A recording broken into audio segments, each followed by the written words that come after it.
मैं तो आज आपके बीच में भाई गोविंद जी के पक्ष में संयुक्त तौर पर हमारा गठबंधन इस सीट को ऐतिहासिक मतों से जीतने का काम करे उसका अनुरोध करने आया हूं। मगर साथियों, एक चीज समझने की भी है, जब हम संयुक्त तौर पर जीतने की बात करते हैं तो ये जिम्मेवारी एक एक साथी की बनती है कि अगले 100 घंटे जो इस प्रचार के बचे हैं, पोलिंग तक के, दिन रात एक कर अपना एक एक वोट कमल का बटन दबाकर गोविंद जी के पक्ष में डालकर इस गठबंधन को और मजबूती देने का काम करें। साथियों, 2 साल आपकी सरकार को प्रदेश में बने होंगे और 2 साल के अंदर चाहे वो ग्रामीण अंचल के विकास की बात हो, किसान की उन्नति की बात हो, गरीब का प्रयास रहा है, साथ पूरी निष्ठा के साथ काम किया जाए और आज उसका नतीजा है कि 3 फसलें आ गई, किसान के जीरी का, किसान की गेहूं का, किसान की सरसों का, बाजरे का, दाल का, और तो और इलाहाबाद हल्के में तो मूंगफली भी बोया करते हैं। मूंगफली का भी एमएसपी का एक एक पैसा 72 घंटे में किसान के खाते में देने का काम आपकी सरकार ने किया। साथियों, मुझे वो दिन भी याद है जब किसान के खाते में पैसा देने की बात करी थी तो लोग विरोध किया करते थे, आड़ती विरोध किया करते थे, ये पैसा नहीं लौटाएगा। मगर आज हरियाणा की पहल को पूरे देश ने अपनाने का काम किया। अपने साथ लगता हुआ राजस्थान है, जीरी खरीदी गई गंगानगर में, हनुमानगढ़ में, खाते में पैसा भेजा गया। और तो और उसका नतीजा देखो कि आज आपकी सरकार ने बाजरे का 3.25 लाख किसानों के खाते में 600 रुपया डीबीटी कर उसकी फसल से पहले उसको उसका मूल देने का काम किया है। साथियों, मैं तो इनको कहना चाहूंगा कि आज जब किसान की प्रगति और उन्नति की बात आती है तो हमारी सरकार का पहला संकल्प है कि उस किसान को प्रताड़ित ना होना पड़े। अभी मैं जब आ रहा था आपके गांव से पहले परचेज सेंटर बना पड़ा है। क्या जरूरत पड़ी? क्या किसान को रात को मंडी में सोना पड़ा? ये व्यवस्था आपकी सरकार ने बनाई कि किसान को समाचार कर जिस दिन बुलाया जाता है घंटों के अंदर उसकी फसल को खरीद कर आपकी सरकार उसको पूरा उसका मूल देने का काम करती है। मैं तो साथियों आपको इतना बोलना चाहूंगा कि आज बुढ़ापा पेंशन की बात करें। मुझे याद है जब सरकार बनी लोग 5100 की बात करते थे, पर हमारी सरकार ने 300 दिनों के अंदर बुढ़ापा पेंशन को 2000 से 2500 करने का काम किया और ये रुका नहीं है। जैसे जैसे आगे आपकी सरकार कदम बढ़ा रही है वैसे वैसे बुढ़ापा पेंशन दिन प्रतिदिन बढ़ते भी जाएगी। साथियों, आज हम बात करते हैं सड़कों की। अपने इस इलाके के अंदर पिछले वर्षों में जहां हमें सड़कों का विकास बड़ा लिमिटेड दिखा, आज पूरे हरियाणा प्रदेश के अंदर 2500 किलोमीटर सड़कें तो हमने प्रधानमंत्री ग्रामीण सड़क योजना के तहत बनाने का काम करी। साथियों, लगभग 7000 किलोमीटर जो हमारे गांव की सड़कें वो मार्केटिंग बोर्ड से रिपेयर करवाने का काम किया कि किसान को उसकी मंडी की आहाजात पूरी तरह सुनिश्चित करी जाए। और तो और बहुत से लोग ये प्रचार करते हैं कि इनने तो धोखा कर दिया, दगा कर दिया। मैं तो एक चीज पूछना चाहूंगा, इलाहाबाद की जनता ने 11,000 वोटों के साथ इंडियन नेशनल लोकदल का एक विधायक बनाकर भेजा था और उस उम्मीद के साथ बनाकर भेजा था कि भाई विधायक जाएगा, प्रचार करेगा, प्रचार कर हमारे विकास की बात करेगा। 2 साल तो मैं विधानसभा में रहा, 9 महीने पहले इस्तीफा दिया था।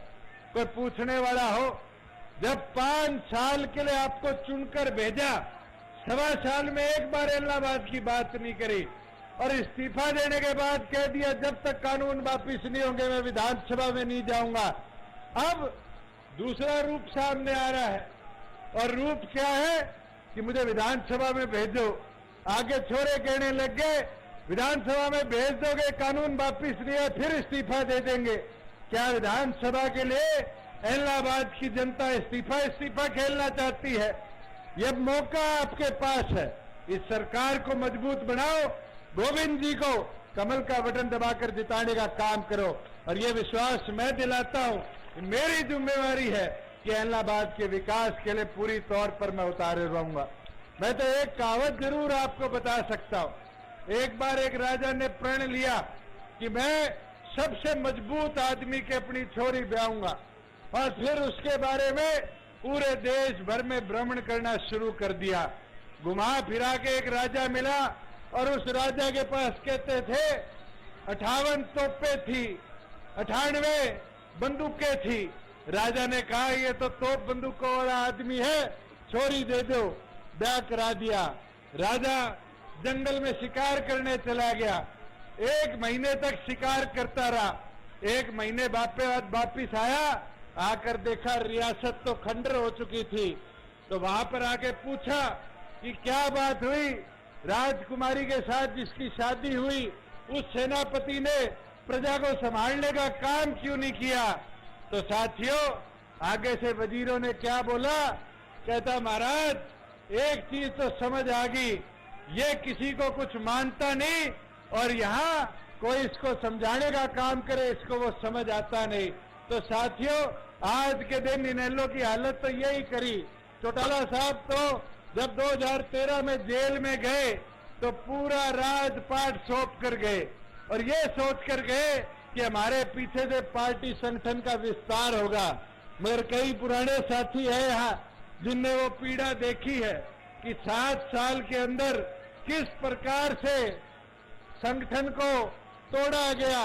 और बाद में जब साथी आए तो पहले मेरे को, फिर निशांत सिंह जी को, फिर लितानी जी को, फिर सरबजीत जी को, डॉक साहब को, सबको पार्टी से निकालने का काम किया। मगर साथियों ये चुनाव चौटाला साहब को बता सकता है कि जो सेनापति को चौटाला साहब ने चुनने का काम किया था वो तोप तलवारों वाला तो हो सकता है, पर प्रजा की चिंता करने वाला नहीं हो सकता।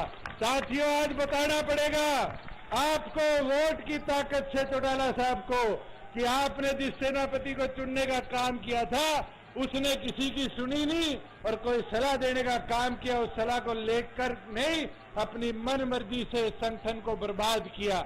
मैं तो आपको एक चीज जरूर बताना चाहूंगा कि हमने दिन रात 2 साल में इस प्रदेश की उन्नति और विकास के लिए काम किया है, और हमारा प्रयास रहा है कि ग्रामीण अंचल और सशक्त हो और मजबूत हो। और अगर आप चाहते हो कि इलाहाबाद का आधा इलाका जो स्वयं प्रभावित है वहां खेती लायक व्यवस्था बनाई जाए, आधे गांव जहां पानी की किल्लत है वहां पानी पूरी मात्रा में पहुंचाया जाए, तो आपको अपना एक एक कीमती वोट पूरी मेहनत और लगन के साथ गोविंद जी को देकर उनको विधानसभा में चुनकर अपना नुमाइंदा बनाना पड़ेगा। चुनकर गोविंद जी को भेजो, जिम्मेवारी मेरी है। साथियों विधानसभा के माध्यम से भी आपके कामों को करवाने का काम मैं करूंगा। ये सोच लियो गोविंद जी को चुनाव को नहीं, वो चुनाव मेरो है, और थे दुष्यंत बन के ये चुनाव न लड़नो है। मैं तो ताने यही चीज बोलना आयो कि अब सारी जिम्मेवारी है कि आज उस सारा मैदान में उतर जाओ, पूरी मेहनत लगन लग जाओ। लोग तो विरोध करता रहेगा, लोगों की तो आदत होगी है, 1 साल तो मैंने देखने तो हो गयो के बात है कानून वापस कर लो। कौन सा है? बेरो कोनी। कानून में है कौन? बेरो कोनी। के चारेगा? बेरो कोनी। ई बारी एक चीज बताओ थाने, मेरे कने बारी बारी नायब जी को फोन आयो कि जी मंडिया में जीरी यूपी वाली खोल दो, पंजाब वाली खोल दो। नए कानून में तो मंडिया खुलेगी, मगर खुद पंगो लेके पुरानो कानून लागू रख दियो और पुराने कानून मंडिया में आवाजाही बंद होगी। अपना आधा साथ लगता हुआ आड़ती आज के दिन मारा गया। साथियों आड़ती है पीछा इकट्ठा करके दिया, कहता घूमता कि वो तो कालो कानून मंडिया ने बंद लगा दोगे। कोई 1 साल में 1 मंडी के ताड़ो लागे हो तो बताओ। आज तो दरवाटा चाले मंडी को नहीं चाले, पहले वो बेहतर चाले और पहला वो अच्छी तरिया प्रोक्योरमेंट प्रदेश में हुआ है। मैं तो आज साहू एक ही रिक्वेस्ट करूं कि समझण की बात है, लोग कई अठे खराब माहौल करे पर माहौल खराब थे को नहीं होने देना, मजबूती और डट के थे लड़ाई लड़नी है। बूथ संभाल लो, अगर थे बूथ संभाल गया 30 तारीख ने तो 2 तारीख ने गोविंद जी ने मैं विधानसभा के अंदर सदस्य इलाहाबाद को देखा, मैं कर दोगा को नहीं करो, कर दोगा, हाथ आगे विश्वास दिलाओ, कर दोगा नहीं। मैं तो दोबारा तारू आई अपील करने आयो और एक चीज दोबारा बोल के जाऊं, गोविंद जी को चुनाव को नहीं, मेरा चुनाव है साथियों।